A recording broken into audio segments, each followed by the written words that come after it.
Damas y caballeros, muy buenas tardes.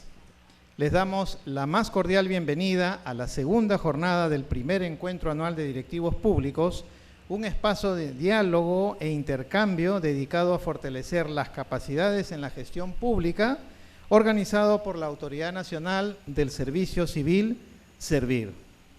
Antes de iniciar con nuestro segundo panel, algunas recomendaciones. Por favor, pediríamos que tengan sus celulares en modo vibrador o, de ser posible, que puedan apagarlo. Bien, panel número 2, liderazgo estratégico. ¿Cómo desarrollar una visión transformadora en el sector público? Para ello, nos acompaña en la moderación de este segmento el señor Vlado Castañeda. Él es magíster en política aplicada, instituciones y procesos políticos por el Instituto Universitario de Investigación Ortega y Gasset, el cual está adscrito a la Universidad Complutense. Y también es máster en estudios políticos aplicados por la Fundación Internacional y para Iberoamérica de Administración y Políticas, FIAP. Este es de España. Ha sido secretario de coordinación de la Presidencia del Consejo de Ministros y director de monitoreo y evaluación de impacto social del Ministerio de la Mujer. Es miembro del Cuerpo de Gerentes Públicos de Servir y ganador del Premio a las Buenas Prácticas en Gestión Pública 2010 en la categoría de Sistemas de Gestión Interna. Premio nacional otorgado por la ONG Ciudadanos al Día. Recibimos al señor Vlado Castañeda con un fuerte aplauso.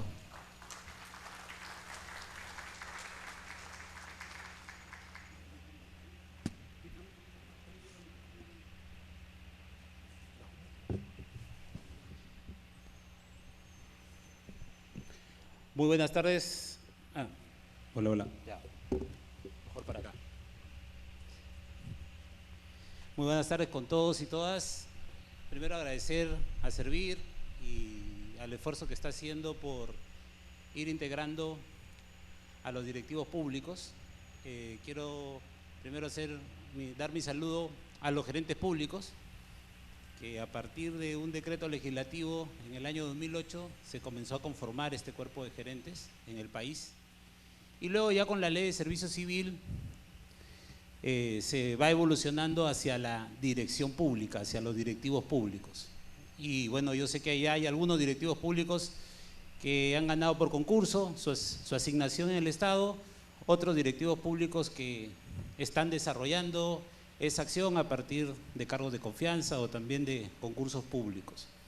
Y bueno, quiero hacer un saludo especial a la Asociación Nacional de Gerentes Públicos del país, del cual también yo formo parte, y quería comentarles eso para que también se sepa que los directivos, los gerentes públicos nos podemos ir organizando para compartir experiencias aparte de este evento, ¿no? Entonces, dicho esto, me toca a mí participar en un tema que es sumamente importante para la dirección pública, ¿no?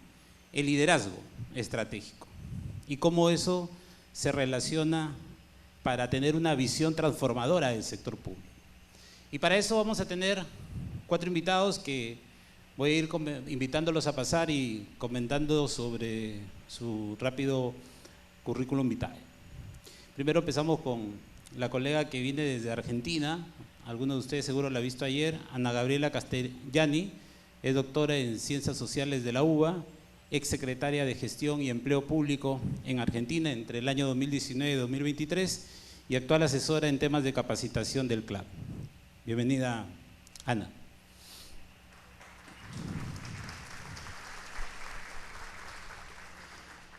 Y como el panel tiene enfoque de género y sin ningún tipo de brechas, que es algo que aplaudo en Servir, voy a invitar ahora a Andrés Corrales. Andrés Corrales Angulo es abogado de la Pontificia Universidad Católica del Perú, egresado de la Maestría de Derecho Civil y Comercial de la Universidad Mayor de San Marcos, maestro en Gerencia Pública de la Universidad Continental, máster en Administración Pública del Instituto Universitario Ortega y Gasset, adscrito justamente a la Universidad Complutense de Madrid, y candidato a doctor en Derecho de la Universidad de Zaragoza.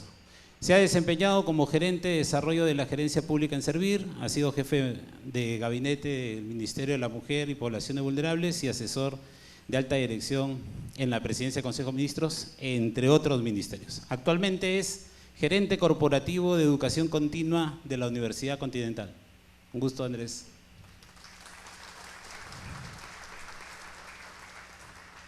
Y ahora me toca presentar a Silvia García.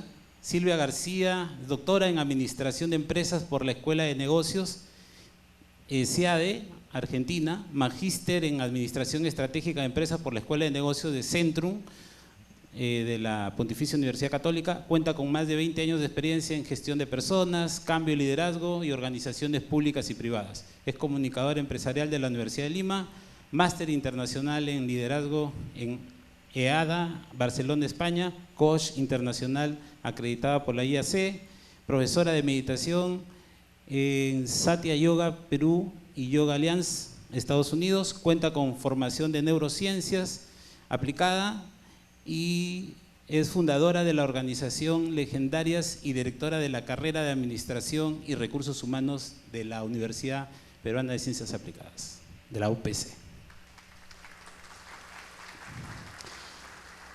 Y para completar este distinguido panel, y con mucho gusto, tengo el honor de presentar a Alex Salas. Alex es de formación académica de estudio de Psicología Social en la Pontificia Universidad Católica, MBA en la Universidad Adolfo Ibáñez, es magíster en Gestión y Políticas Públicas de la Universidad de Chile. Desde el 2014 fue becario del Innovation Leaders Programa de la Universidad de Georgetown y además tiene un alto compromiso por la excelencia y la innovación. Actualmente es director de maestrías y programas de la Escuela de Gestión Pública de la Universidad Pacífico, uno de los directores que tengo en el recorrido como docente de gestión pública, y actualmente lidera R-Manager. Bienvenido, Alex, y gracias por tu presencia. Entonces, gracias por el recibimiento que le han dado a los panelistas que tenemos ahora, y en el orden que los he presentado vamos a proceder a escuchar sus reflexiones sobre la materia que tenemos en este panel. Así que, Ana, empezamos contigo. Por favor.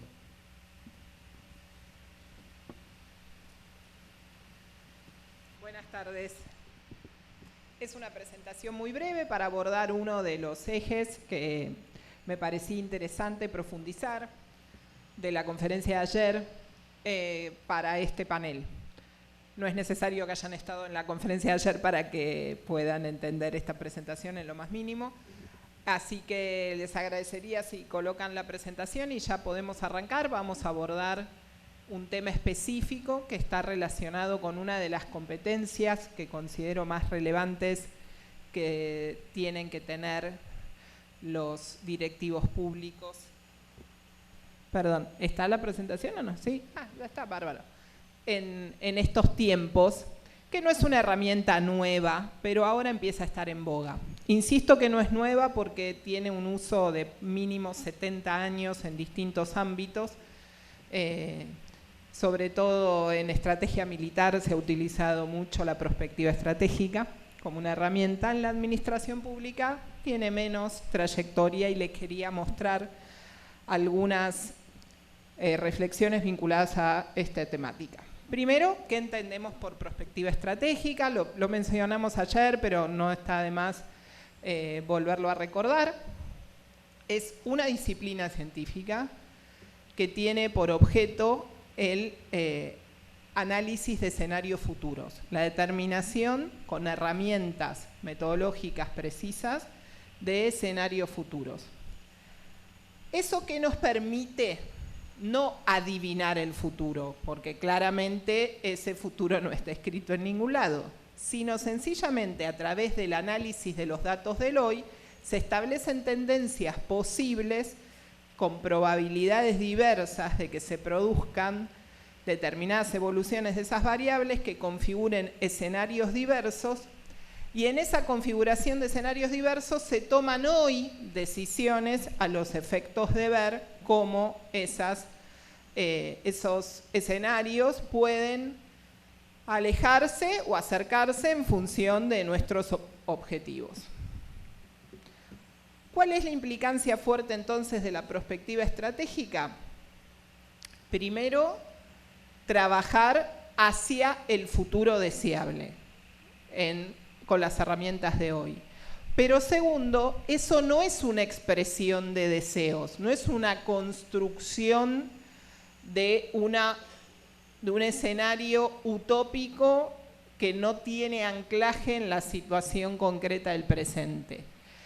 Es un conjunto de escenarios, porque además no es un escenario, sino que se trabaja en los modelos con varios escenarios posibles, en base al análisis de datos cuantitativos y cualitativos que se recogen en el presente sobre determinado tema.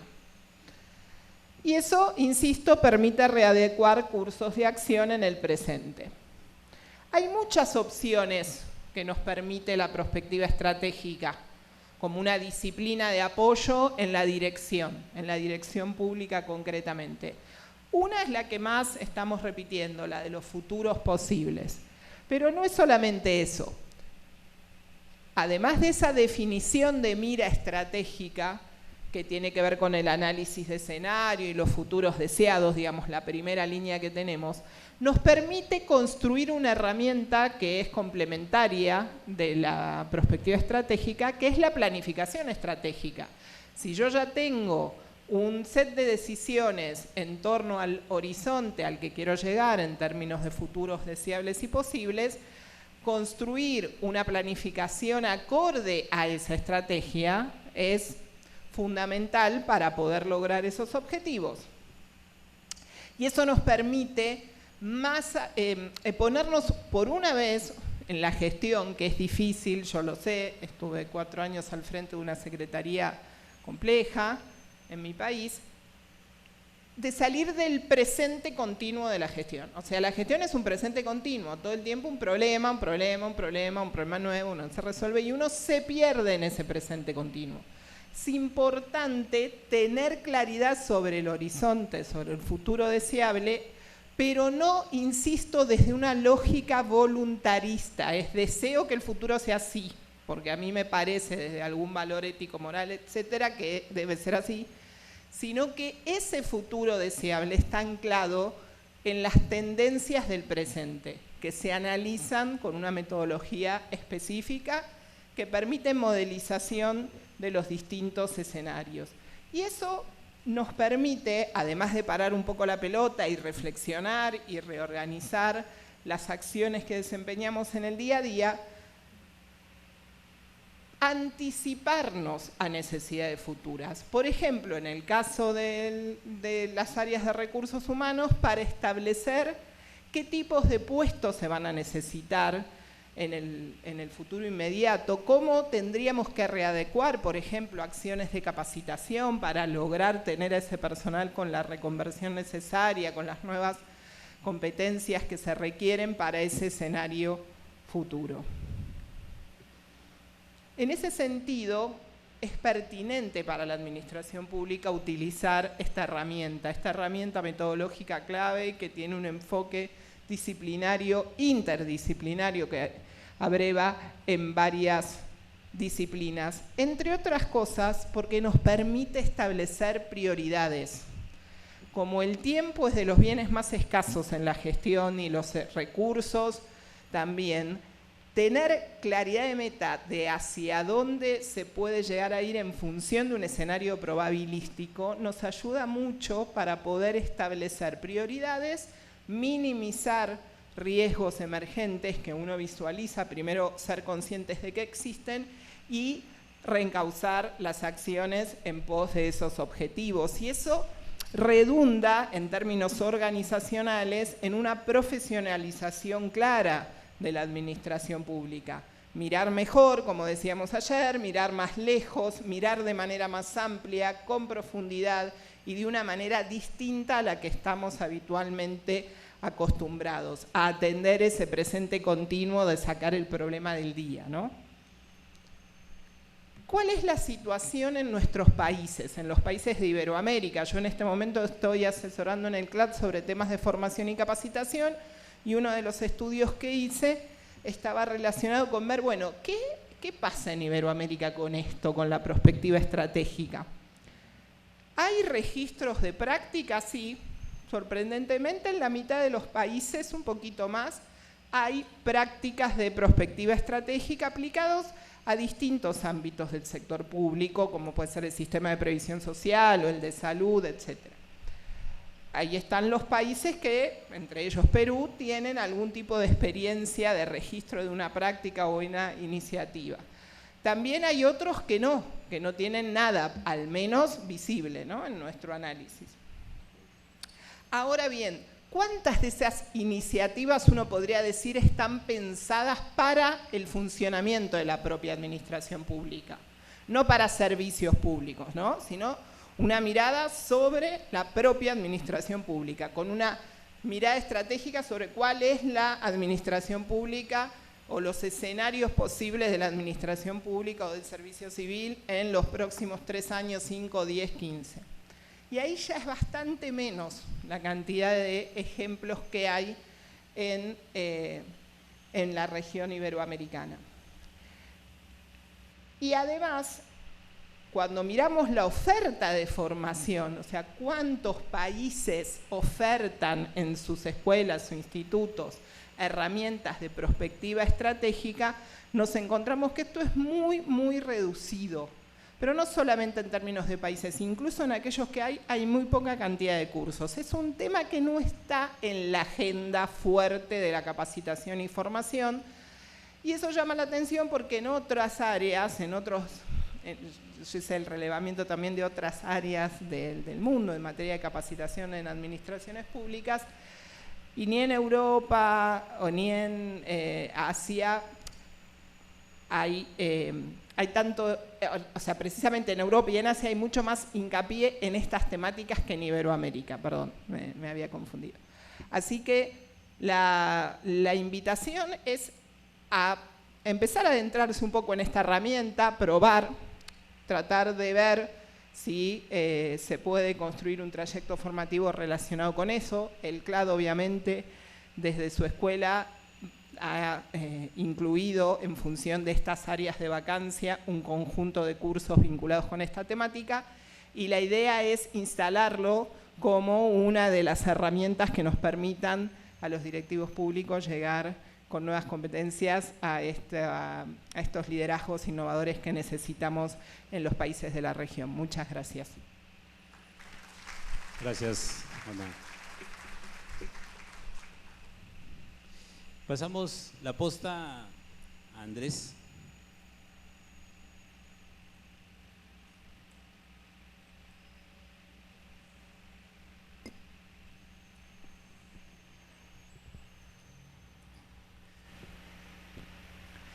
Muy buenas tardes. En primer lugar, agradecer la invitación. Gladys, muchas gracias por la gentil invitación para estar aquí presente y compartir algunas reflexiones. Y gracias a cada uno de ustedes por estar aquí presentes. Pido por favor si pueden compartir la presentación. Muy bien. Liderazgo estratégico. Cómo desarrollar una visión transformadora en el sector público. En realidad hay varios temas que se podrían hablar sobre este tópico, ¿no? Pero si hay algo que transformar en nuestra sociedad y en nuestro Estado,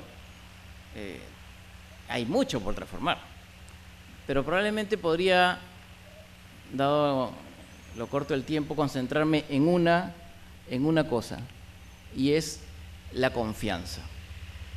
Y aquí es interesante destacar que el problema de la confianza, de la falta de confianza, es un problema social.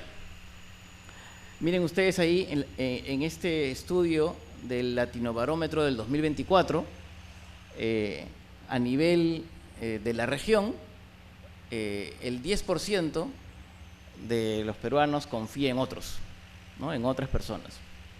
Tenemos un serio problema de confianza. México está en 26%, es mucho más alto. Si hablamos de la institucionalidad, es decir, la confianza en las instituciones, la confianza ciudadana en las instituciones, la situación es crítica, ¿no? Al lado izquierdo, creo que aquí hice algo que no. Al lado izquierdo tenemos un estudio del INEI, del ENAO, es un estudio también del 2024, y bien, toda esta parte que está en crema es la desconfianza en las instituciones. Si empezamos por abajo, los partidos políticos tienen un 93.7% de desconfianza, ¿no? El Congreso de la República, 91%, y así vamos. La institución que mayor confianza, digamos, consigue de la ciudadanía es RENIEC, es que, sin quitar el mérito, está por segundo año consecutivo, bueno, varios años consecutivos encabezando el ranking, no tiene más del 50% de confianza, ¿no? O sea, en realidad tenemos un serio problema. Entonces, creo que uno de los desafíos para los directivos públicos, quienes son directivos, quienes ejercen puestos de responsabilidad, independientemente de si han sido concursados o son gerentes públicos asignados o han sido designados por confianza, es contribuir a recuperar la confianza. Es contribuir con dar confianza hacia la institucionalidad, porque sabemos que la falta de confianza en la institucionalidad pública es muy complicado en términos de gobernabilidad, ¿no? Entonces, este es un desafío tremendo. Y si vemos a nivel Perú, pero en comparación con la región, tenemos el último lugar de confianza de la región en el gobierno. Sí, tenemos aquí un serio desafío.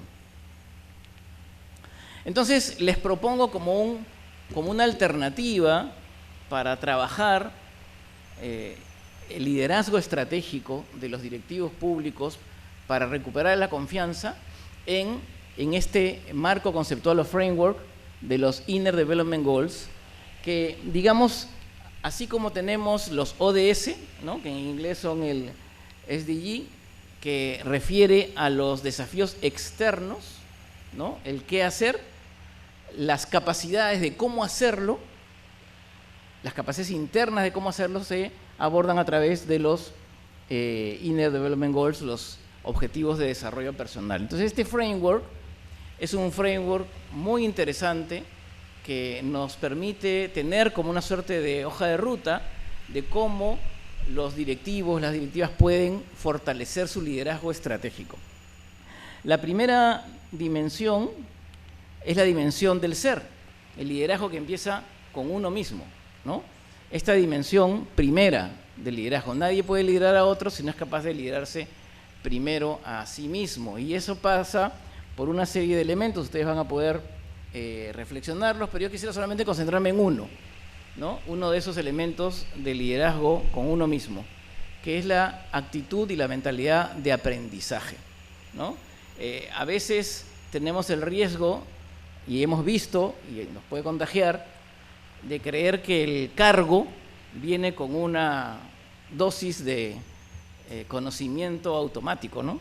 Y entonces el directivo, el jefe no puede reconocer que se equivoca o que necesita ayuda o que no sabe o que tiene que saber más que sus especialistas, ¿no? Y entonces ese es un primer desafío. Lo importante que es reconocer que todos somos aprendices, con mayor razón en el mundo actual en donde todo evoluciona, y que no hay ningún problema en reconocer que uno no sabe, y más bien convocar a los que saben más que uno para poder aportar y sumar. El segundo eje, el tema de las capacidades cognitivas, cómo fomentar mi capacidad analítica, mi capacidad de pensamiento estratégico, ¿no? Me encantó lo que nos ha señalado la ponente anterior, esta capacidad de análisis multidisciplinaria de distintas perspectivas y además con perspectiva, ¿no?, estratégica. Justamente es una de las cosas que aquí se mencionan. Yo quisiera justamente empatar con algunos de los temas que ha mencionado, este tema de el largo plazo. Y sabemos que hay un desafío serio en la dirección pública peruana. Ustedes ocupan puestos directivos y la verdad es que no saben cuánto van a durar. Y lo más probable es que duren poco, ¿no es cierto? Porque eso es la fragilidad de nuestro sistema de dirección pública. Entonces, todos estamos pensando en el corto plazo, en qué cosas se pueden hacer y se pueden priorizar en el corto plazo. Y eso, por supuesto que no está mal, porque tenemos que dar resultados, ¿no es cierto? Pero tratar de no quedarnos solo en el corto plazo, porque las cosas importantes no se construyen en el corto plazo. Las cosas importantes que agregan valor requieren tiempo de maduración para hacerse. Y en ese sentido, qué importante que es no pensar que vamos a inventar la pólvora, ¿no?, ni que todo lo que se hizo antes estuvo mal. Al contrario, ver qué podemos recoger de lo que se hizo antes.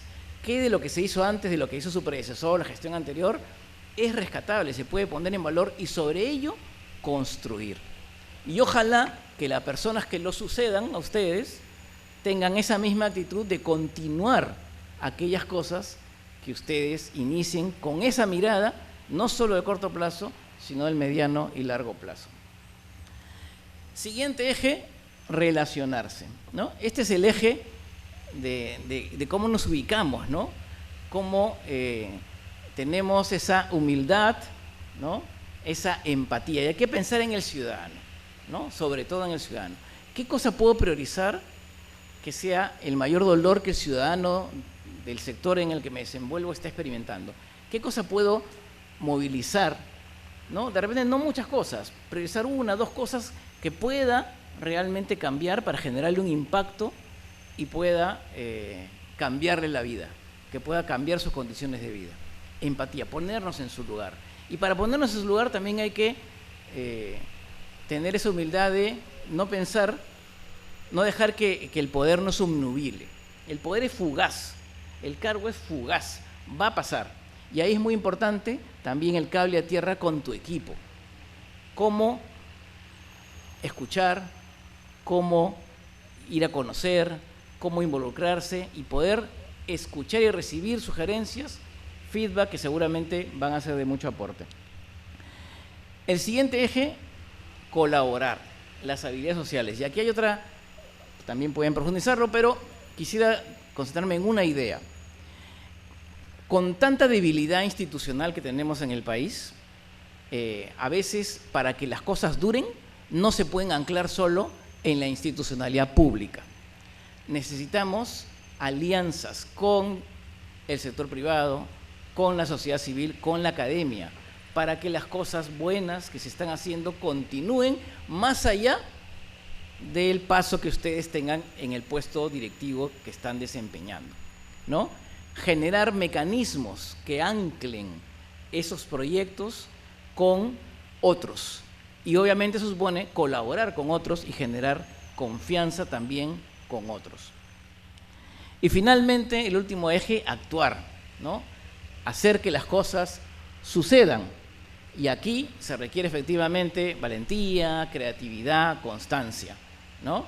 Recordar, porque se ha dicho muchas veces que el Estado es ingrato, ¿no es cierto?, que las cosas no las hacemos para que nos agradezca el Estado. Sería bueno, por supuesto, que haya reconocimiento, pero las cosas las hacemos porque tenemos una vocación de servicio público y hay una finalidad pública a la que nos debemos, que es cambiar y mejorar la vida de ciudadanas y ciudadanos. Estaba reflexionando con estos ejes, digamos, de los Inner Development Goals en su relación con las competencias que se había definido para los directivos públicos. Todos los directivos públicos están llamados a vivir estas competencias que están al lado derecho, ¿no?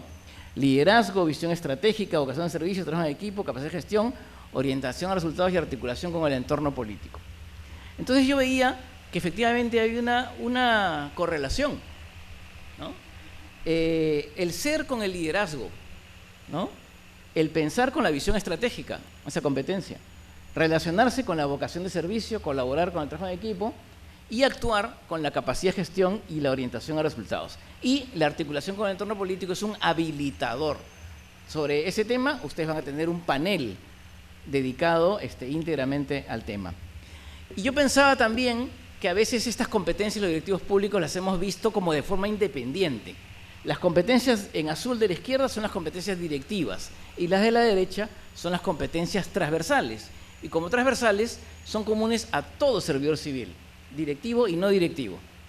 Pero lo que pensaba es que no había que ver estas competencias de manera aislada, independientes una de otras, sino cómo se retroalimentaban, cómo se enriquecían.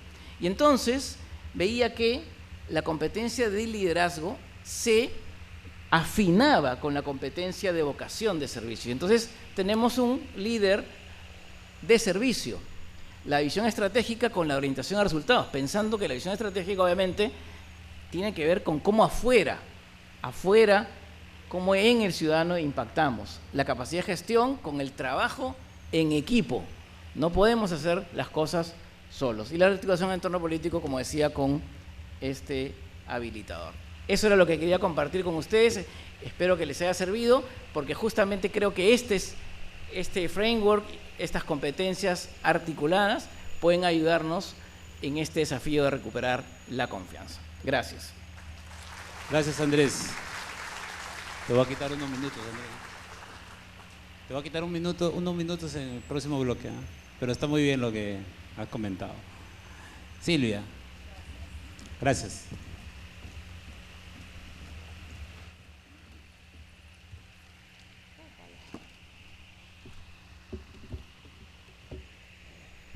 Muy bien, muy buenas tardes con todos. Muchas gracias, Ana, muchas gracias por compartir con nosotros tanto aprendizaje. Yo me quedo pensando por aquí, denme un segundo que voy a apagar mi cronómetro para que no nos preocupe, pero justamente pensando en lo que también comentaba Ana, en lo que comentaba Andrés, ¿no? Qué importante es la estrategia cuando gestionamos, qué importantes son las metas, los resultados a corto, mediano, largo plazo, pero también qué importante es saber ser, poder desarrollar aquellas competencias que acompañen el proceso de alcanzar la meta a través de las herramientas y de la estrategia. Y me encanta lo que han ido tocando porque ha sido de casualidad el orden de las ponencias, pero siento que articulan muy bien, porque lo que yo vengo a compartir con ustedes es un tema que va de la mano con lo que Andrés acaba de dejarnos, ¿no?, sobre la mesa, que es el para qué hacemos lo que hacemos, cuál es nuestro propósito como directivos públicos, cuál es nuestro propósito como servidores públicos. Y aquí la pregunta que quiero hacerles, yo tengo aquí es ¿cómo podremos liderar para transformar y no solo para cumplir?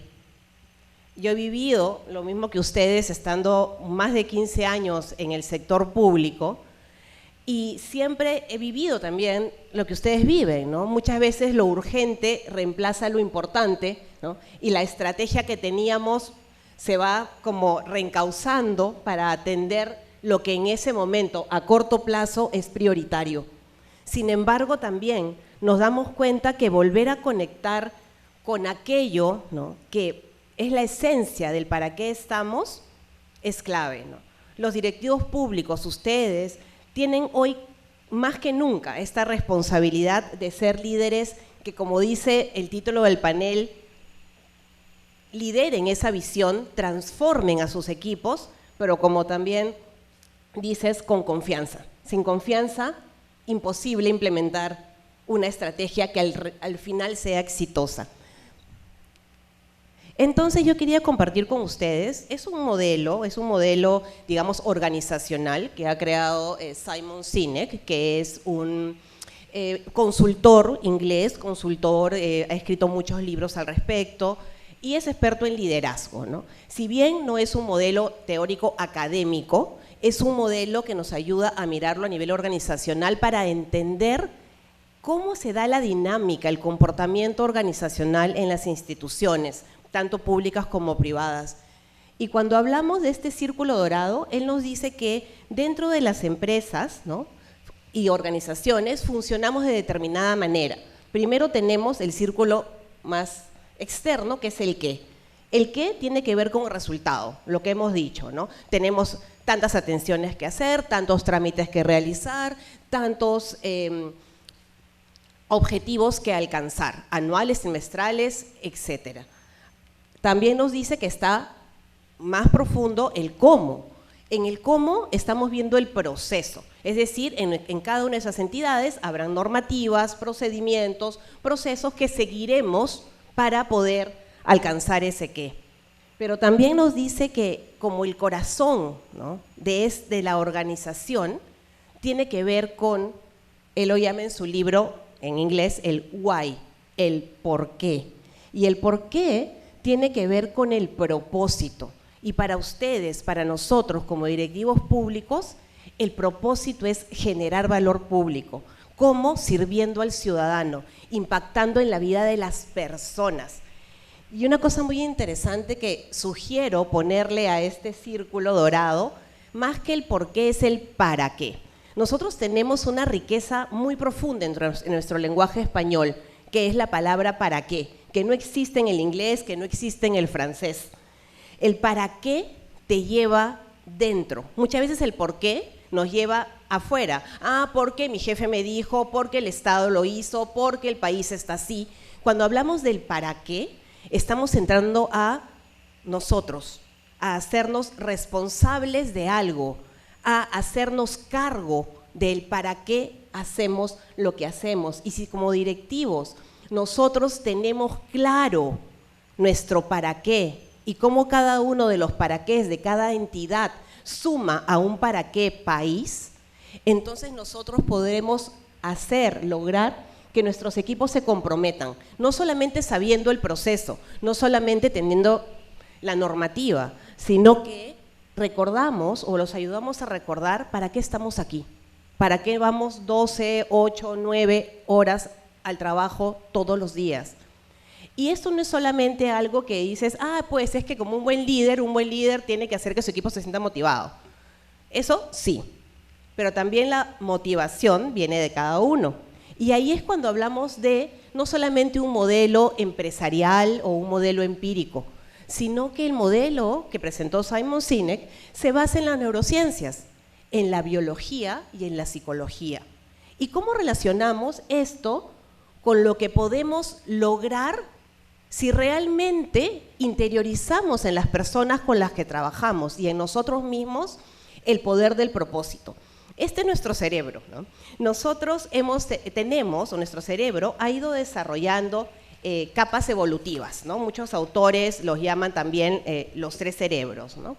Y cada una de las capas tiene funciones específicas. Entonces, ¿qué ocurre? A los modelos en que decimos, sí, el liderazgo es importante, el propósito es importante, la visión es importante, el tener el impulso para hacer las cosas es importante, sí, pero ¿y qué hay detrás de eso? Ahora existen bases neurocientíficas, que si las conocemos, podemos aplicar como líderes para gestionar la transformación, no solo de los equipos, sino de nosotros. Entonces, cuando hablamos de estas capas, cada capa tiene funciones específicas. La capa, digamos, más antigua es el cerebro primitivo, que es el cerebro reptiliano. Este cerebro, vamos a decir así, tiene como meta responder para protegernos. ¿Y cómo hacemos? ¿Y cómo respondemos desde la época de las cavernas? Con lucha, con huida o me quedo congelado, ¿no? Me hago el muerto, me hago la muerta, no hago nada.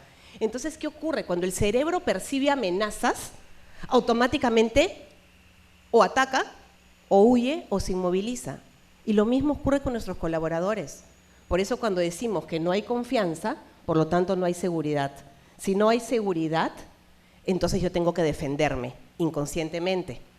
¿Y qué pasa cuando ocurre eso? Las personas tienden a cerrarse y a resistirse. Por eso muchas veces decimos, ¡ay, pero esta persona no tiene apertura, no quiere cambiar! No es que no quiera cambiar. Está percibiendo que hay amenazas en el entorno que no le van a dar la seguridad para tener la confianza de poder actuar y aportar. Y luego tenemos el cerebro límbico. En el sistema límbico está, digamos, todo el proceso de las emociones. Este cerebro límbico gestiona la memoria emocional y, importante, señores, el cerebro límbico gestiona la motivación. ¿Por qué? Porque está relacionado a las emociones. Todo lo que ocurre en nuestro cerebro límbico ocurre algo y ante esa situación mi cerebro lo evalúa. Y cuando lo evalúa no da una respuesta, digamos, objetiva, ¿no? Donde dice, sí, sigo el proceso, paso 1, paso 2, paso 3. Sino lo que hace es dar o activar una respuesta emocional. Ahí está la clave. Para que nosotros podamos transformar y liderar, tenemos que llegar a las emociones de nuestros servidores y servidoras. Entonces, interesante, si esto lo asociamos al qué, que es el indicador, el trámite, etcétera, lo asociamos al cómo, al proceso, a la normativa, nos vamos a dar cuenta que muchas veces las personas no reaccionamos a cifras. Nuestro cerebro no reacciona ni a cifras ni a procesos. ¿A qué reacciona? Al propósito. Y si logramos conectar muy bien y logramos conectar la emoción con el propósito, check. ¿Y por qué les explico esto? Les doy un ejemplo muy chiquitito. Una vez fui asesora de una entidad que tenía que repartir los materiales educativos para los colegios a nivel de todo el Perú. Y los materiales que tenían que llegar en marzo para el inicio del año escolar llegaban en junio. ¿Por qué? Porque había burocracia, porque había procesos, porque había firmas, porque había sellos, porque había oficios, porque había cartas de por medio. ¿Qué hizo el directivo en ese momento, el más alto rango? Llevó a sus directivos de las áreas involucradas a hacer un pequeño tour, entre comillas, a varias regiones, a ver la realidad, a llegar a aquella escuela donde los niños tenían hora y media muchas veces caminando para poder llegar a su escuela, donde las instalaciones eran precarias, pero donde ellos tenían el derecho de recibir estos libros. Cuando los directivos se dieron cuenta que lo que ellos estaban haciendo tenía ese propósito de dar acceso a la educación, esas emociones se transformaron. La manera de hacer las cosas cambió, la estrategia tomó su lugar y la confianza también. Y me tienen que contar cómo voy con los minutos, por favor. ¿Casi? ¿Ya estoy? Muy bien. Entonces, ahora las neurociencias nos da ese soporte para conocer que es nuestro cerebro el que gestiona nuestros resultados y que nosotros hoy somos responsables de todo aquello que gestionamos en nosotros mismos y en los demás.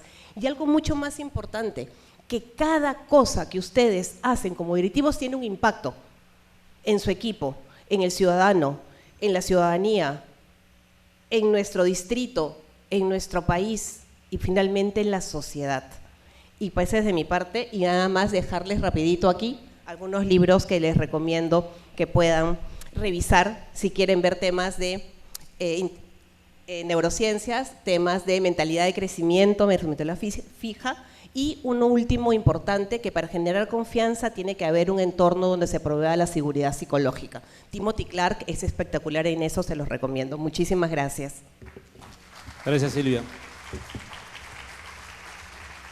Y vamos con nuestro último panelista, Alex Sala. Claro. Hola, ¿qué tal? ¿Cómo están? Muchas gracias por acudir. Quiero agradecer a Servir por la invitación. No sé si podemos ir poniendo la diapositiva.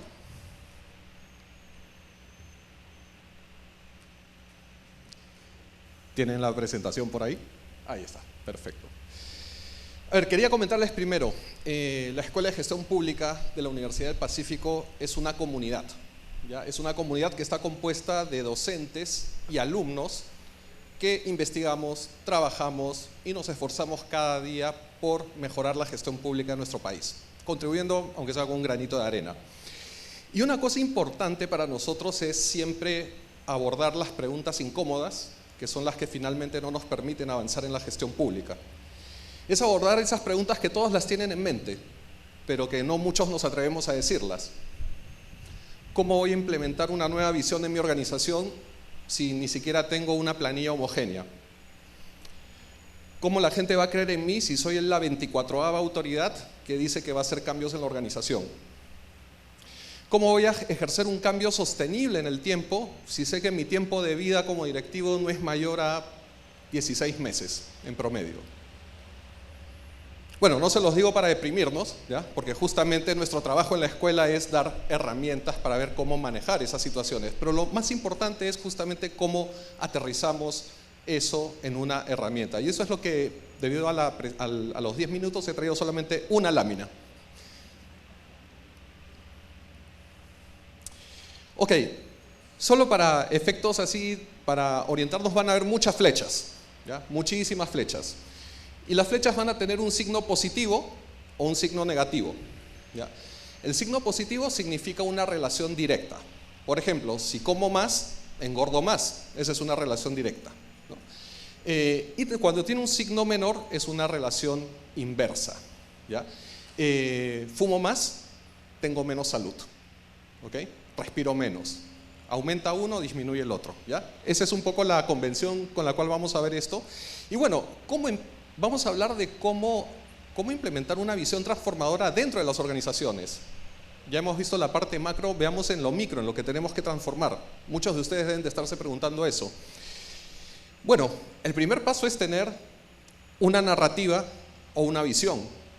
Es lo primero que tienes que construir. No es algo que se construye en la marcha, que se me ocurre en una charla, simplemente es algo que tienes que tener muy claro. Es un sistema lógico, de ideas, ¿ok? Que tienen consistencia entre sí y que es como la Biblia que te permite responder la mayor parte de preguntas respecto a los desafíos de la organización. Ese es el primer paso, sin eso no podemos avanzar nada. Luego viene lo otro, que es, yo no tengo que promover la fe en mí como líder, yo tengo que promover la fe en el relato, en la narrativa, porque yo no voy a estar probablemente en los próximos 2 años. Va a venir una nueva autoridad, va a decir quién eres tú y me va a echar. Pero lo que yo sí puedo dejar sembrado es una fe respecto a la visión que yo estoy construyendo. Entonces, y ese es un error que cometen sistemáticamente muchos directivos, creen que ellos son la visión, y la visión es un relato, es algo que ustedes dejan, es un legado, ¿ya? Cuando hay fe en el relato y no en el narrador, empiezas a aumentar la posibilidad de que las personas cambien las creencias. Escuchan una narrativa, ven que el foco es la idea, los mensajes y no el caudillo de turno, digamos, ¿no? O el líder de turno, y luego las personas dicen, ok, puedo cambiar algunos preceptos. A lo mejor podría denunciar actos de corrupción sin que me pase nada en esta organización. Es un cambio de creencia. ¿Cuántos creen que sí, cuántos creen que no? El problema es que está dividido el resultado. No es 100% para una persona fácil, o sea, para una persona no es fácil denunciar un acto de corrupción. A veces salen muy perjudicados, ¿no? Y eso se vuelve una creencia, se vuelve un miedo. Justamente eso, cuando tienes un cambio de creencias, tienes un cambio de prácticas, ¿ya? Efectivamente, pienso diferente, empiezo a hacer las cosas de manera diferente. Y eso tiene un efecto importante, que son sorpresas, buenos resultados, en vez de haberse matado prometiendo cosas que después uno no puede cumplir. Es mejor aparecerse con una sorpresa cuando haces este tipo de cambios a estarte disolviendo en 1000 promesas, ¿ya? Prometer es la peor soga que se pueden poner en el cuello, pero aparecerse debidamente con una sorpresa, con un buen resultado y cacarearlo, eso ayuda mucho justamente al cambio de creencias y ayuda al cambio de práctica, porque el trabajador empieza a decir, ok, lo que yo pensé, lo hice, tuvo un resultado y efectivamente refuerza esta nueva idea que me está diciendo mi líder, mi directivo.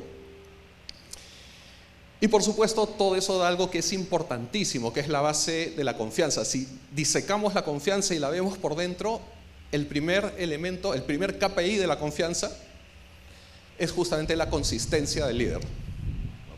Es la consistencia del líder. Si lo que dice es lo que hace y si lo que hace es lo que dice. Solo así se genera una idea de verosimilitud en los trabajadores. Y los trabajadores nuevamente van a estar dispuestos a aceptar más esa narrativa. Por lo tanto, la solución de cómo implementar una visión transformadora en el Estado no es una lista, no es paso 1, paso 2, paso 3. Son ciclos virtuosos que se tienen que repetir. El directivo tiene que estar permanentemente viendo que ese ciclo no se rompa. Entonces, bueno, ese es el ciclo. pero Alex, ¿y dónde están pues las cosas? Esto es muy ideal, ¿no? Acá hay cosas que se dan en el sector público y que no las estás diciendo. Es cierto, por ejemplo, está el sentimiento de miedo. Todo cambio en una entidad pública hace que por lo menos el 30% de los trabajadores sientan miedo de que sean despedidos. Transformar digitalmente una organización inmediatamente genera el miedo de que van a ser despedidos. Y ese miedo, justamente, cuando tienes una buena narrativa, ese miedo disminuye. No, Alex, eso es muy teórico, mira, no te creo. Ok. También hay otro tema, es el cinismo, ¿ya? El cinismo en el sector público es un mecanismo de supervivencia. Es un mecanismo que te permite no comprarte cosas que arriesguen tu estabilidad laboral, pero al mismo tiempo es algo que te taponea la posibilidad de soñar con algo mejor, ¿ya? Entonces muchas veces siempre ustedes están presentando, y les debe haber pasado, presentan un proyecto, todo el mundo está bien, y hay uno que siempre es el cínico que dice, no te creo, no me parece, se ríe, esto es uno más. Entonces el cinismo es un tema que hay que ponerlo en la mesa y que hay que trabajarlo sistemáticamente. Cuando hay más cinismo hay más sentimiento de miedo. Otro tema que también afecta la implementación de transformaciones es el efecto de retraso, ¿ok? Contrato la consultoría para implementar un nuevo sistema informático, pero recién va a estar funcionando en 2 años, ¿no? Entonces ya hice el esfuerzo y recién en 2 años voy a ver el efecto. Y eso la comunidad interna de trabajadores no te lo perdona, ¿no? Y muchas veces incluso hasta dicen, oye, no cumplió esta persona, ¿no? Entonces ese sí es un driver que tenemos que ver, cuánto nos está afectando en la implementación de nuestra visión. Obviamente hay opositores en la organización, hay personas que no quieren que su proyecto de transformación se dé. Ocurre en todas partes, no se puede tener al 100% de las personas felices.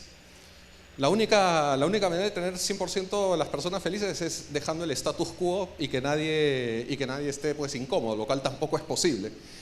Entonces ahí las acciones de los opositores, ¿a qué apuntan? A generar inconsistencia en las acciones del líder, ¿ya? Cuando alguien quiere tumbar el proceso, busca que el líder sea inconsistente. Y justamente eso tiene que ver mucho con las situaciones de zona gris, donde toda la organización ve si ustedes están diciendo la verdad o no con la visión, es en esas situaciones de zona gris.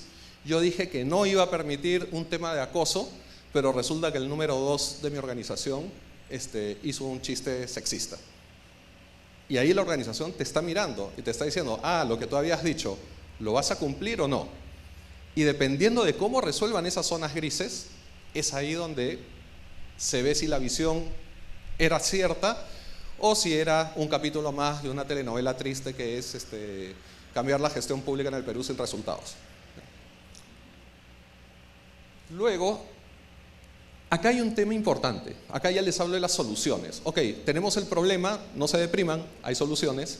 El primer tema que tienen que hacer ustedes como directivos para neutralizar esos problemas que están en rojo es la escucha activa.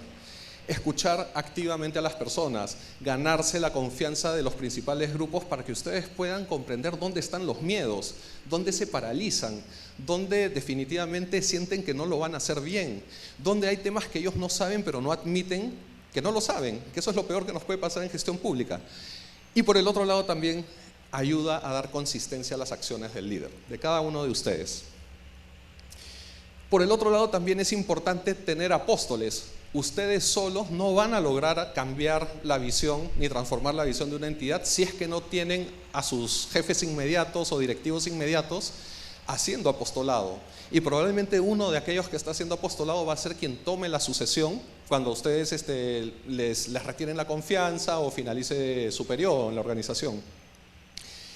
Y justamente el apóstol amplifica, le da más verosimilitud a las situaciones y también efectivamente refuerzan el relato, refuerzan la fe en la idea de transformación.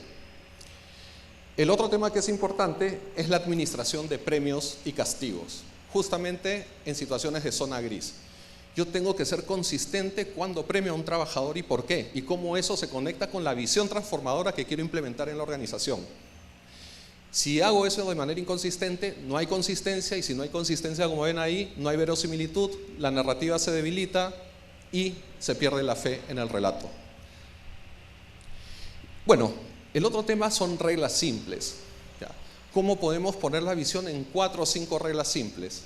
Muchas veces una alternativa es utilizar 4 o 5 valores que sean transversales a la organización. Eso ayuda muchísimo, ayuda mucho también conectarlo con el modelo de competencias de dicha organización. Pero hay que trabajar con reglas simples, ¿ya? No podemos ser demasiado académicos o sofisticados cuando estamos indicando nuevos criterios, nuevas maneras de enfrentar las cosas. Y por último, están los famosos quick wins. Yo no puedo esperar 6 años para ver el primer cambio. Yo tengo que ver, aunque sea cambios pequeñitos, pero que sean cambios que me van diciendo vamos en la dirección correcta.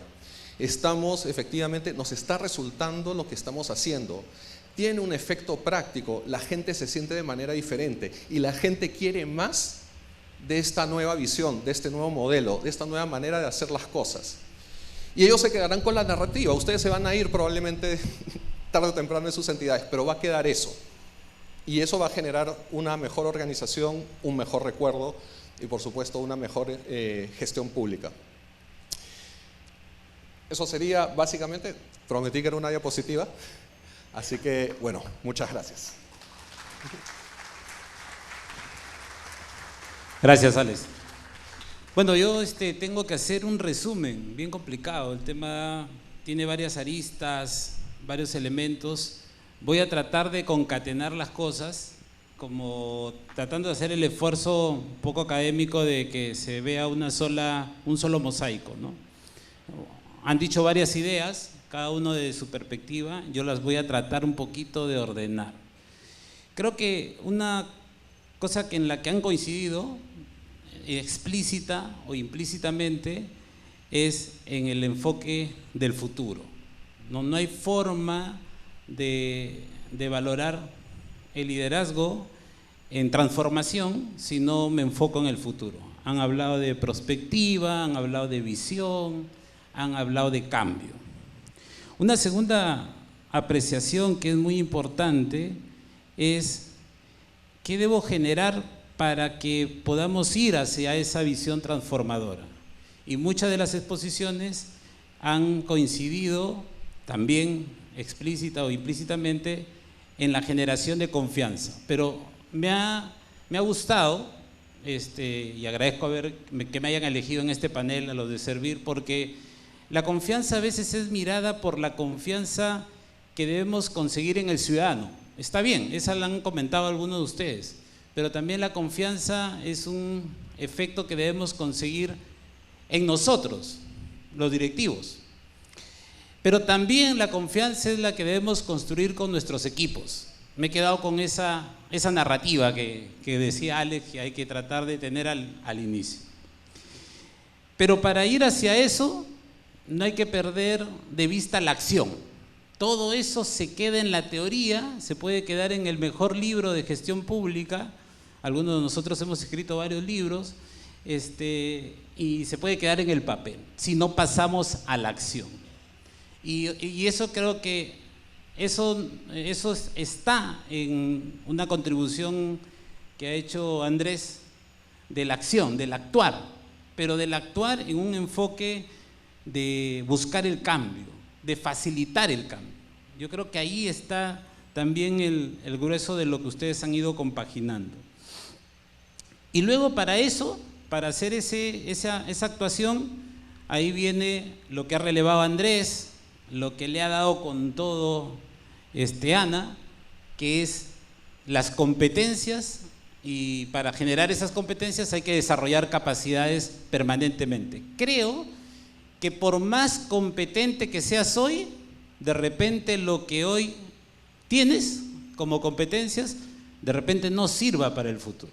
Muchos de los que estamos acá hemos nacido sin tener internet, sin ser un ciudadano digital.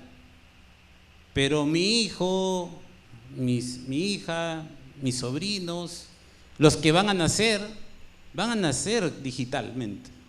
Van a requerir del Estado que actúes de forma totalmente diferente. Entonces, ahí tiene que haber una progresividad a esa lógica de cambio que ustedes han mencionado. Y para cerrar, algunos elementos adicionales que también han comentado. Silvia nos trae un abordaje bien interesante, ¿no? están varias de las cosas que ya he mencionado en tu exposición, pero yo quiero relevar otra que es importante, que es la motivación. O sea, sin motivación es bien difícil tener una visión transformadora. Una vez un jefe, de los muchos que he tenido y de los cuales he aprendido muchas cosas, me dice, oye, te digo que no y al día siguiente vienes con otra propuesta. Nos dicen que no y vienes con otra. No te cansas. Es que no hay que cansarse en el Estado. Porque en uno de esos no, hay varios sí. Y he conseguido varios sí. Entonces yo creo que la motivación, ahí está el secreto también de lo que uno le tiene que imprimir al relacionamiento del directivo público. Y Alex ha tocado varios de esos puntos que yo ya he comentado, más los que han comentado los colegas con mayor amplitud, pero quiero subrayar los negativos que has puesto, ¿no? Porque todo el mundo ha hablado de lo positivo, que hay que hacer esto. Me gustó que nos hagas un pequeño, hablando de perspectiva, un pequeño enfoque disruptivo, ¿no? Es el miedo, el cinismo, el retraso, la no gestión. No has usado esa palabra, pero lo estoy tratando de traducir para ver varios de los enfoques que has planteado. Y la zona gris, ¿no? Esa zona en que a veces es como, no sé si han ido alguna vez en neblina, o sea que 2 metros nada más ves, ¿no? Pero hay algo detrás, hay algo delante que no ves, ¿no? Y a veces eso nos genera varios elementos críticos. En base a eso, por los tiempos, les voy a poner 3 temas, ¿no? Voy a emular ayer algo que hizo Mariana que me pareció fenomenal, un poco que los puso en aprieto a los colegas que estaban en ese lado del escenario. No los voy a poner en aprietos, espero que no, pero yo creo que todo esto se conjuga con 3 elementos que me saltaron a la vista. Ojalá que esto trato de coincidir con los que están escuchándolos, ¿no? Uno es la necesidad de ser pionero y competitivo en esa visión transformadora. ¿Cómo hacemos que la alta dirección pública, la dirección pública de la cual esperan todos, ¿no? De ese que dirige el equipo de fútbol, el equipo de vóley, ¿no? Gane el partido, ¿no? ¿Cómo hacemos que tengan mayor capacidad para actuar en un enfoque donde se les pide que sean pioneros, que sean competitivos? Una segunda cosa es la gestión del cambio. Ustedes lo han comentado, pero ya, ¿cómo hacemos un comportamiento positivo al cambio? ¿Cómo logramos eso? Y una tercera cosa que ha salido de la exposición, yo ya lo tenía pauteado, pero ha salido ayer también en la exposición, salió en la exposición del presidente Servir, es valor público. ¿Cómo hacemos que lo que hagamos dentro del Estado, independientemente de la realidad que tenemos, independientemente de la realidad, logremos ese mismo resultado, consigamos ese mismo propósito en la lógica de lo que necesita nuestra sociedad, ¿no? ¿Cómo hacemos para que cualquiera que sea la situación que enfrentemos en este país, que es diverso, que tiene realidades inimaginables, pero que a la vez son una complejidad para la gestión pública, le podamos responder desde el Estado tratando de lograr ese valor público? Porque el valor público recoge muchas de estas cosas que están diciendo. Y esos son los 3 temas, ¿no? El liderazgo en un enfoque pionero competitivo, gestión del cambio y valor público. Pero me han hecho llegar las preguntas de ustedes. Entonces voy a aprovechar también para comentárselas rápidamente y que en esos 3 temas y en los temas que ustedes quieran agregar, en esos 5 minutos de este nuevo pase, ustedes puedan recoger alguna de estas inquietudes. O sea, en el contexto de lo que ustedes han dicho, más lo que yo he tratado de resumir rápidamente con los 3 puntos, cómo atender las preocupaciones de los directivos públicos respecto al recurso humano, a un recurso humano que es un casi indeterminado, a un recurso humano que tiene que vivir con las vicisitudes de la diferencia institucional. O sea, ¿qué hago desde una universidad pública? Me ponían por acá. A un recurso humano que necesita trabajar con esos equipos, pero que sabemos que no están bien remunerados. y que siempre le metemos a todo este esfuerzo una palabra que también lo ha puesto el presidente Servir, la profesionalización, en ese contexto. O sea, piensen sus respuestas en esa preocupación. Una segunda preocupación, que es rápida, es, ¿y lo hacemos esto en un marco de evaluación? Tenemos que tener evidencia, generar información, conocimiento, para que podamos involucrar a ya no a los directivos, ¿eh? Acá esta pregunta dice, podamos involucrar a los presidentes, a los gobernadores, a los alcaldes distritales y provinciales. Y lo último, visualizando lo que se va a necesitar en un enfoque de transformación digital, de digitalización, de la planificación prospectiva que muy bien puesto Ana, y de eso que ustedes han relevado, de generar la confianza, que también ha sido recogida acá por varias de las preguntas, ¿no? Entonces, en ese contexto de las preocupaciones de la audiencia, les pido que en 5 minutos, no más, para cumplir con los tiempos, puedan tomar los temas que les he mencionado o agregar alguno más. Esto es recontra súper flexible. Entonces, en el mismo orden que empezamos, Ana.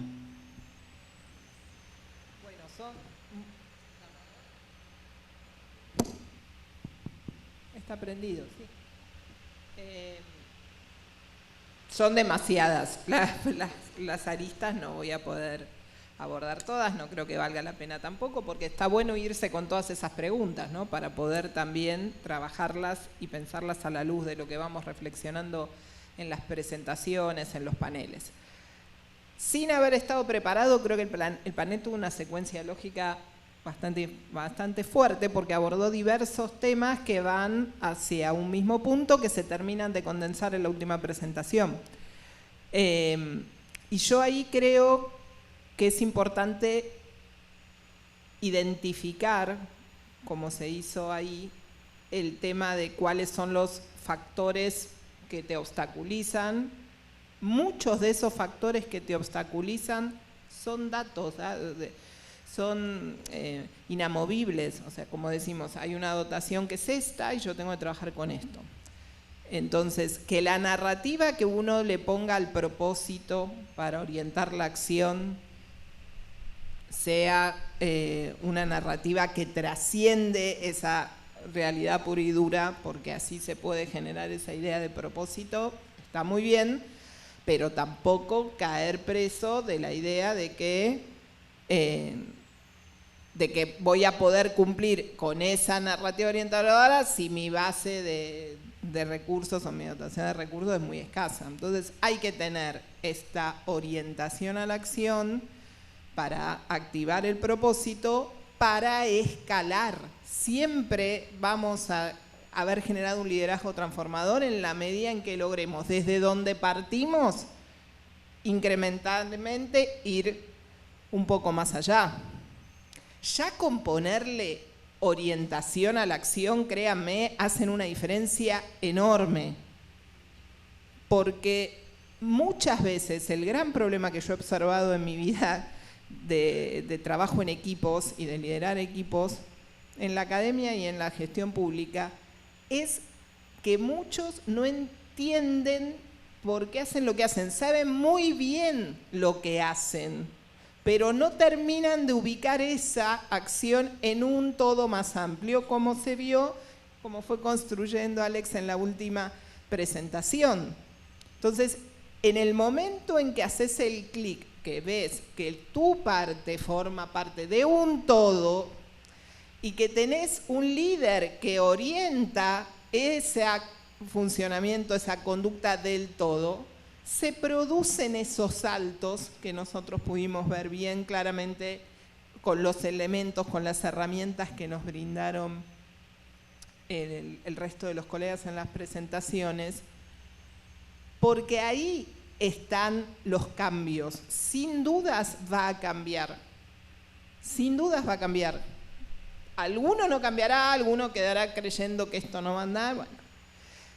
Y lo último, y con esto cierro, es muy importante entender la transitoriedad de nuestro paso por el lugar. Yo eso creo que es la enseñanza más fuerte que me llevo de mi paso por la gestión pública. Yo llegué a la gestión pública diciendo, mi cargo era eminentemente político, ¿sí? O sea, no había ninguna chance de establecer nada, no era concurso, nada. Yo acá, como mucho, voy a estar los 4 años que dure el gobierno. Ese era mi horizonte de máxima, pero en cualquier momento puedo dejar de estar. Era un problema para una persona que había vivido siempre en la academia, donde vos tenés 5 años para desarrollar un proyecto, 3 años, entonces tenías un horizonte temporal certero. No, acá no. Yo voy a actuar asumiendo que voy a estar los 4. Voy a dejar preparado el terreno para lo que tenemos que hacer en 4. Voy a fijar objetivos conjuntamente y orientar la acción para esos 4 años, para ese periodo. Y al equipo lo voy a motivar, lo voy a convencer de ir hacia allá. Y en ese trabajo, siempre yo saber que en cualquier momento podía dejar de estar, pero que tenía que quedar una cultura, una modalidad de trabajo distinta instalada en la organización. Después iba a venir otro, con otras ideas, pero había algo que ellos ya habían podido ver con claridad, porque por suerte pude estar los 4 años que duró el gobierno, que es que se puede trabajar de manera colaborativa y generar cambios significativos, aunque sean periodos cortos de tiempo y aunque sea que después venga otro y tenga una orientación distinta, un propósito distinto y lleve para otro lado, reoriente la acción. Pero de verdad me parece muy importante tener claro que nosotros estamos ahí transitoriamente y que el cambio lo tenemos que dejar en la organización, no puede depender de nuestra presencia. Gracias. Andrés. Bueno, sí, también pienso que es todo un reto lo que nos has planteado. Bueno, varias ideas. Una primera, tú hablabas de cómo ser competitivo, ¿no? Como directivo. En realidad, aunque parezca paradójico, estas competencias de liderazgo te hacen diferente. Te hacen un líder, un directivo, una directiva más competente, ¿no?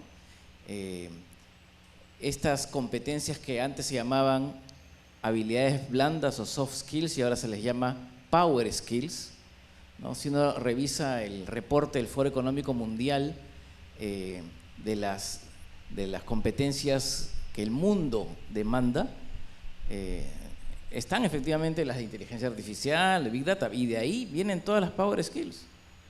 O sea, eso sigue siendo diferente y te hacen diferente y por tanto competitivo.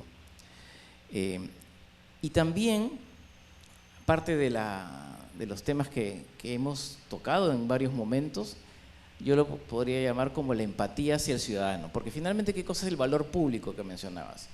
¿No? Es satisfacer necesidades relevantes de los ciudadanos. Pero para eso, lo primero es la empatía, conocer. Ahí, por ejemplo, una herramienta práctica, innovadora, ¿no? Para aplicar es el design thinking, ¿no? Cómo empatizar, cómo a partir de escuchar los dolores, las preocupaciones del ciudadano, podemos generar un cambio. Y tú decías, ¿qué cosa puede también impactar en las autoridades? Bueno, que tomemos decisiones basadas en datos, es decir, que levantemos información y que escuchemos con empatía a los ciudadanos. Si empezamos a movilizar y a tomar acciones que les cambien sus condiciones, que les mejoren, aunque sea en algo pequeño, pero que sí lo vamos midiendo. Todo lo que hagamos lo tenemos que medir. Si no lo medimos, si no lo cuantificamos, no lo podemos constatar, no podemos comparar un antes y un después, no podemos ver escala. Eso es fundamental. Es muy importante poder mostrar con datos, ¿no? Los avances que se van logrando. Yo creo que con eso podría ahí aportar. Gracias, Andrés.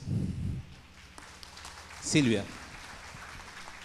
Muchas gracias, Lado. Me quedo con muchas cosas que me voy a ir llevando para ir reflexionando y justamente en el tema de competencias, las power skills son clave y creo que una competencia que tiene que definirnos como directivos públicos y como servidores públicos para seguir creciendo es la competencia de aprendibilidad, es la competencia de learnability, que es la capacidad que vamos a desarrollar y que tenemos para seguir aprendiendo cosas nuevas, para seguir complementando todo nuestro bagaje. ¿Y por qué es importante aprender? Porque de esa manera estamos teniendo o fomentando la flexibilidad cognitiva, que es la capacidad de nuestro cerebro de poder generar nuevas conexiones neuronales.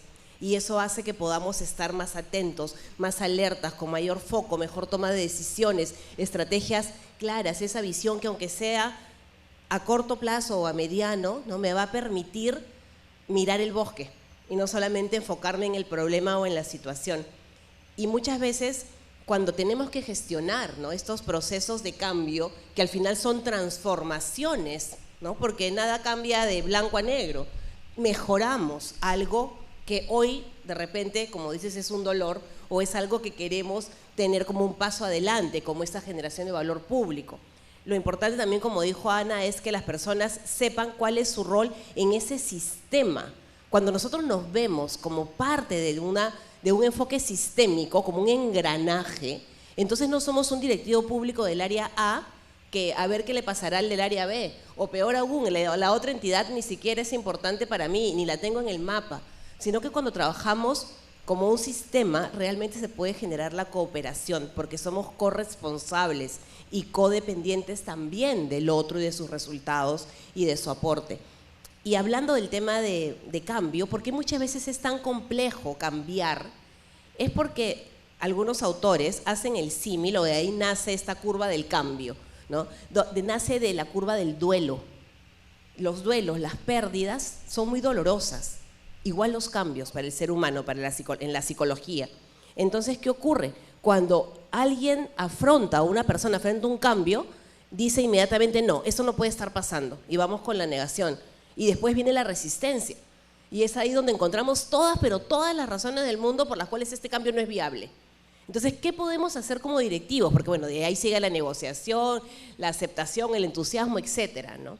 Sin embargo, como directivos, algo importante es que nosotros podamos comunicar. Y comunicar, como dijiste, con coherencia entre lo que decimos, pensamos y hacemos finalmente, ¿no? Y que tengamos consistencia en el tiempo también como líderes, independientemente del equipo que dirijamos o de la entidad en la que estemos. Entonces, cuando informamos, comunicamos, generamos confianza, ponemos nuestras power skills al servicio del equipo para que nuestro equipo, con nuestro liderazgo, ponga esas competencias al servicio del ciudadano, vamos a poder, como se dice, ser un frente común, ¿no? Pero eso lo logramos con comunicación, lo logramos con confianza, lo logramos permitiendo que las personas aporten y también abriendo la mente a que lo que se hizo antes no necesariamente es algo que tiene que permanecer en el tiempo, al contrario, siempre las cosas se pueden hacer mejor. Gracias. Gracias. Y para finalizar, Alex. Sí.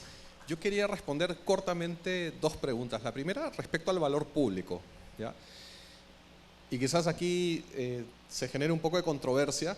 El valor público es algo importante en términos de la experiencia del ciudadano. Es importante que el ciudadano tenga siempre una experiencia mejor, que cubra sus necesidades y que siempre sea bajo un esquema de mejora continua, ¿no? Pero sin embargo, el valor público no puede ser el fin último de la gestión pública. Y aquí me permito argumentarlo porque la gestión pública, y se los digo a ustedes como directivos públicos, se construye sobre un dilema ético. Es un dilema ético lo que empieza a generar un proceso de cómo decido para resolver.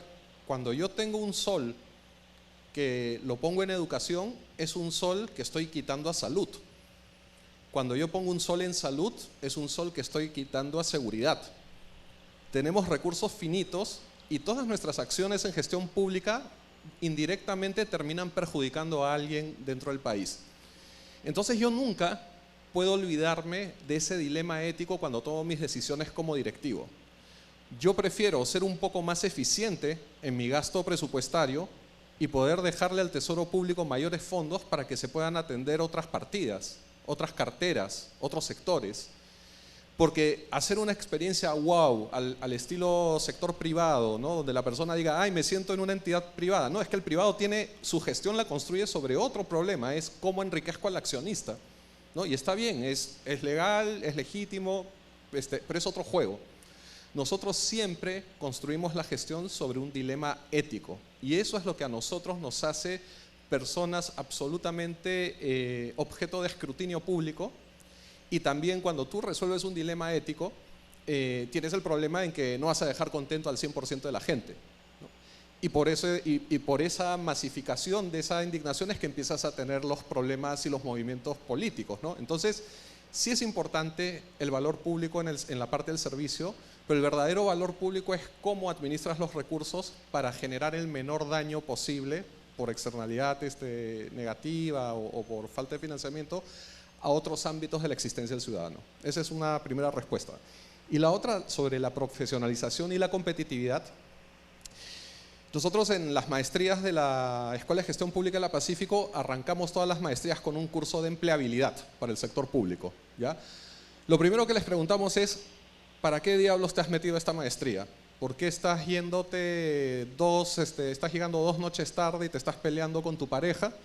¿Por qué estás sábados en vez de descansar y estar con tu familia haciendo grupo con personas que apenas conoces, ¿no? ¿Para qué todo eso? Y encima has desembolsado dinero. ¿Por qué has hecho eso, no? Y bueno, y esa es una pregunta que genera una serie de reflexiones en ellos y terminan justamente con la construcción de un plan de desarrollo individual.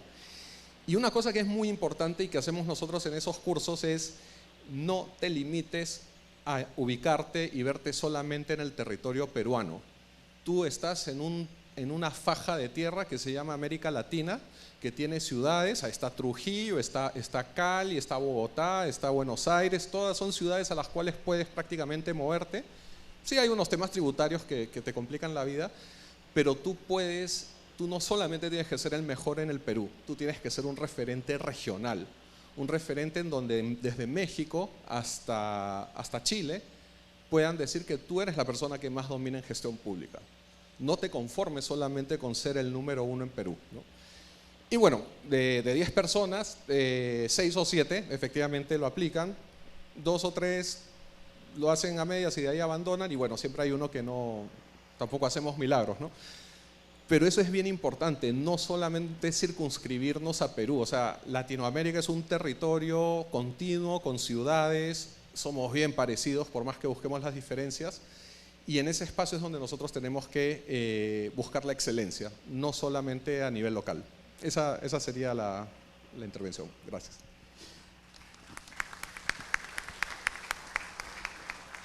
Bueno, colegas, yo creo que no tengo nada más que agregar. Felicitarlo por haber aceptado la posibilidad de compartir con los directivos públicos. Yo que soy gerente público, les agradezco por ese afán que tienen y los invito a que no desmayen y que sigan compartiendo sus conocimientos con más directivos públicos que seguro se van a encontrar en su vida. Muchas gracias y muchas gracias a servir.